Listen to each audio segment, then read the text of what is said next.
6h30, 9h, la matinale.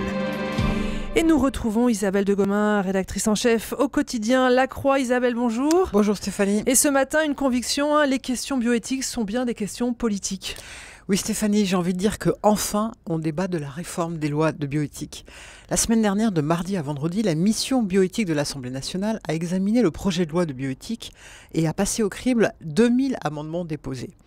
4 jours de discussion de grande qualité qui ont permis de cerner réellement les enjeux anthropologiques, sociétaux, mais aussi commerciaux de cette révision des lois de bioéthique qui doit notamment ouvrir la possibilité d'une PMA, procréation médicale assistée, aux couples de femmes et aussi à des femmes seules. Par exemple, jeudi, il y a eu une longue discussion autour des conséquences sur la filiation de cette réforme. Deux conceptions totalement irréconciliables de la filiation se sont affrontées.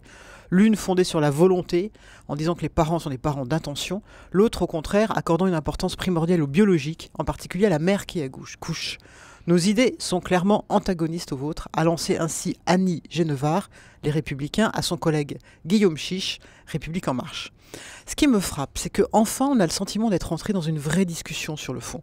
Vous allez me dire que voilà plus d'1 an qu'on discute de ce texte. Il y a eu des états généraux de la bioéthique avec des dizaines de débats dans toute la France. Et puis le rapport du Comité consultatif national d'éthique. Bref, il n'a pas manqué de cénacles de discussion.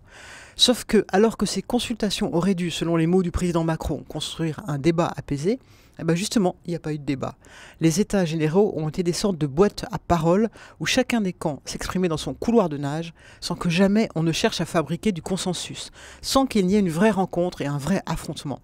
À l'heure où on parle beaucoup de la démocratie directe et participative, il me semble qu'on en voit là toutes les limites.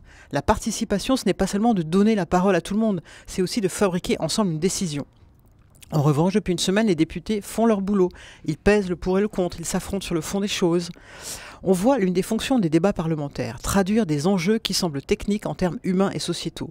On ne peut que regretter que cela ait été précédé d'un simulacre de concertation, qui fait que l'on discute aujourd'hui d'un texte où les choses sont déjà largement ficelées.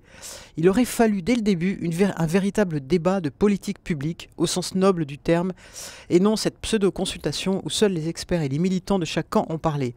Les enjeux considérables de la bioéthique le méritaient bien. Et voilà, c'est dit. Merci beaucoup Isabelle de Gomin du quotidien La Croix.